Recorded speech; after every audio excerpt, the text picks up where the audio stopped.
What's going on, you guys? My name is Rayge, and we are back today with an update video here in regards to some of the events that are now officially live after reset.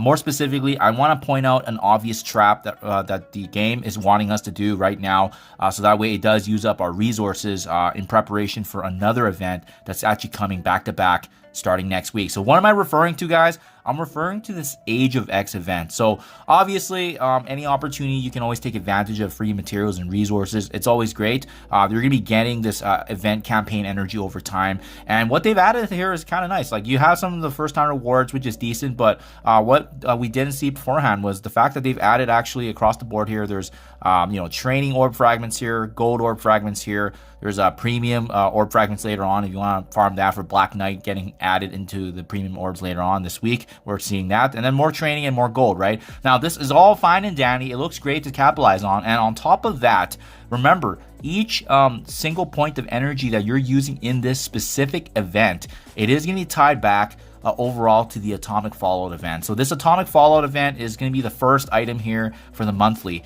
working your way towards unlocking leader, but as well, this Toxic Waste Barrel is kind of what we want to be gunning for. And as well, Milestone 13 is what I broke down in my video before, essentially what's going to be free to play friendly, assuming you do not have, 6 stars and above for those 3 new Hive Mind characters.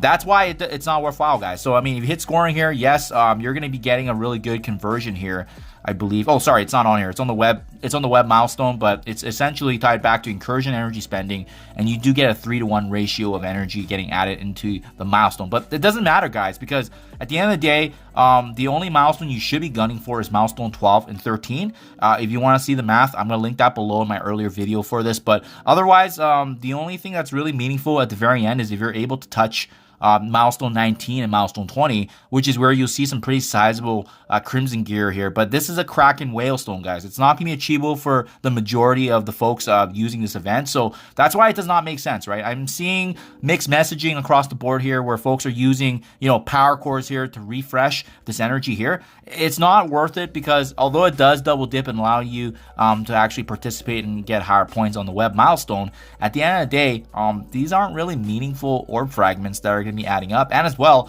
you're going to be using a very, very important resource for the power cores, right? We know what we've seen from the data mines. I'll be making a video on this later on, is that starting next week, there is going to be an event. Once again, they're bringing back Zombie Juggernaut. So you guys have not brought up this, a really powerful tune for the game, as well, having immense value in different game modes, including war. We're going to get another chance to get his shards and obviously push him higher. So I think the power cores being used for this character that's more exclusive makes the most sense.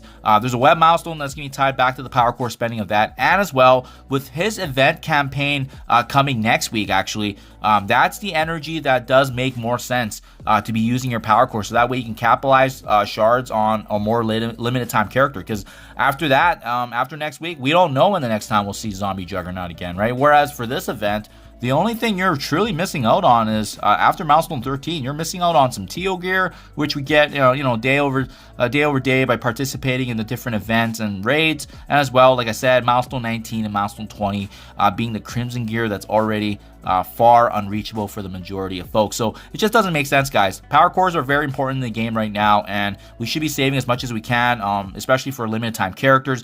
Again, back to Zombie Juggernaut coming to the game next week. It's going to be very important to save that for that resource. So just my personal recommendation, guys, do not fall for this trap of seeing these gold orb fragments and training materials here and refreshing your energy because you can double dip in the web milestone, because at the end of the day, there's not really anything meaningful. It's an intentional trap event where they do this back to back. So next week, you won't have as much resources to go deeper into that event. Having said that, if you have excess energy getting built up over time here, by all means, go ahead and farm this like I'm doing right now. This is going to be good, but that's the only energy it's going to be getting from me, is the natural progression of time here. And then I'll be saving my power cores as per usual for the events I want to, that I know are going to be, more meaningful and better value for us as a whole. Let me know what you guys think in the comments below, what your game plan is. Hopefully this helps you guys and share some insight with you as well. Thank you for your time as always, and I'll catch you guys in the next one.